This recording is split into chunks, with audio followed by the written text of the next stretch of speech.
हरितालिके मातेची कथा प्रारंभ. सूत शौनकादी ऋषी तपस्वी आपल्या आश्रमात विराजमान झाले असता सर्व ऋषी सूत ऋषी प्रश्न करत आहेत की हे देवा, पतिव्रतेच्या मंगल मानल्या जाणाऱ्या सौभाग्याच्या व्रतात व्रत कोणते केले असता त्या योगे जन्मजन्मांतर त्या पतिव्रतेला आपल्या परमप्रिय अशा पतीची सेवा मिळते व सेवेचे सौभाग्य प्राप्त होते, ते आम्हा सर्वांना श्रवण करण्याची इच्छा आहे.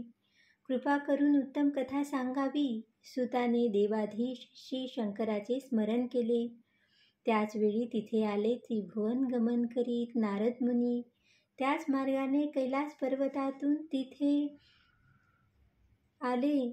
त्यांचे सर्वांनी स्वागत व पूजा केली.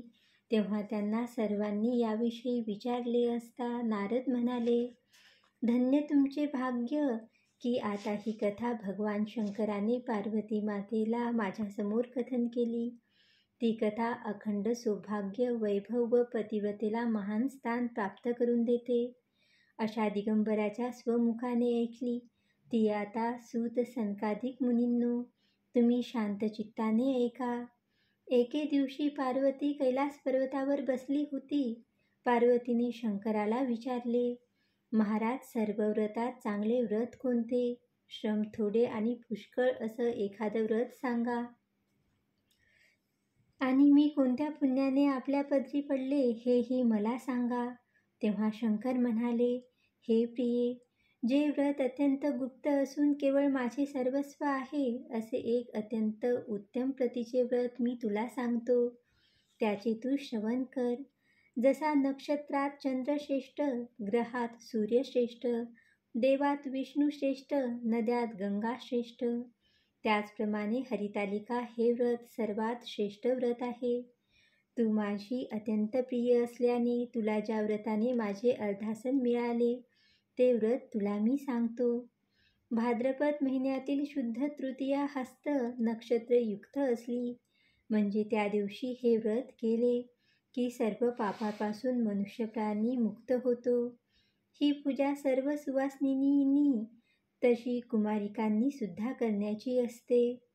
पार्वती म्हणाली, हे महेश्वर, सर्व व्रतांमध्ये उत्तम असे जे व्रत मी कसे केले ते आता आपल्यापासून ऐकण्याची इच्छा आहे. उमाशंकर म्हणतात, या पृथ्वीवर हिमवान नावाचा एक अतिसुंदर असा पर्वत आहे. तसेच तो नाना प्रकारच्या पक्ष्यांनी युक्त असून अनेक प्रकारच्या मुंग्यांनी विचित्रयुक्त आहे. अशा पर्वतावर तू मोठे कठीण तप तुझ्या लहानपणी केलेस. 64 वर्ष तू झाडाची पिकलेली पाने खाऊन राहिलीस. माघ महिन्यात उदकांत मग्न होऊन राहिली. वैशाखात पंचाग्नी साधन केली. पावसाळ्यात अन्नोदक सोडून उघड्यावर बसलीस. याप्रमाणे अनेक वर्ष गेली. तेव्हा तुझे वडील हिमाचल परम कष्टकारक असे ते तप पाहून अत्यंत चिंतामग्न झाले व त्यामुळे मोठे दुःखी झाले. आता आपली ही सुंदर कोमल कन्या कोणाला देऊ अशी काळजी करू लागले. इतक्यात तिथे नारद मुनी आले. हिमालयाने त्यांची पूजा केली व येण्याचे कारण विचारले. तेव्हा नारद म्हणाले, हे हिमराजा, मी आज इथे का आलो ते आता मी तुला सांगतो. मला येथे भगवान विष्णूंनीच पाठवले आहे. कारण की योग्य पुरुषाला योग्य वस्तू द्यावी, तेव्हा स्त्रियात रत्नभूत जी तुझी कन्या आहे ती तू योग्य पुरुषालाच द्यावी. ब्रह्म, शिव इत्यादी देवांमध्ये विष्णूसारखे कोणीच नाही. याकरता तुझी ही सुंदर कन्या त्यांना द्यावी. त्यांनीच मला तुझ्याकडे मागणी करण्यास पाठवलं आहे. म्हणून मी इथं आलो आहे. हिमालयाला मोठा आनंद झाला. त्याने ही गोष्ट कबूल केली. नारद लगेच तेथून गुप्त झाले आणि शंख चक्रादी विराजित असे भगवान विष्णूजवळ गेले आणि हात जोडून सांगू लागले, भगवान, मी तुमचे कार्य केले आहे. तुमचा विवाह ठरवून आलो आहे. विष्णूशी संभाषण करून नारद तेथून मार्गस्थ झाले. इकडे हिमाचल अत्यंत आनंदाने आपल्या मुलीला म्हणाला, मुली तुला विष्णूला द्यावी असा मी निर्णय घेतला आहे. हिमाचलाची बोलणे ऐकून तू रागवलीस आणि अत्यंत दुःखित होऊन ती जमिनीवर अंग टाकून विलाप करू लागली. तेव्हा तुझी सखी म्हणाली, हे देवी, तू अशी दुःखी का झाली आहेस ते मला सांग. तुझ्या मनात जे इष्ट असेल ते मी तुला साधून देईल.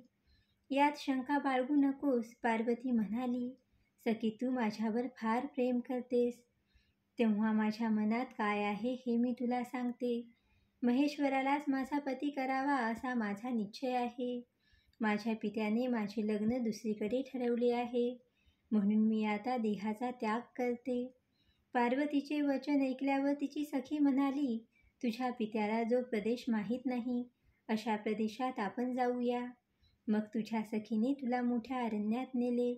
पण इकडे तुझा पिता हिमाचल सर्वत्र फिरून तुझा शोध करू लागला आणि मनात म्हणू लागला, माझी मुलगी कोणी नेली असावी बरे, देवांनी की दानवांनी?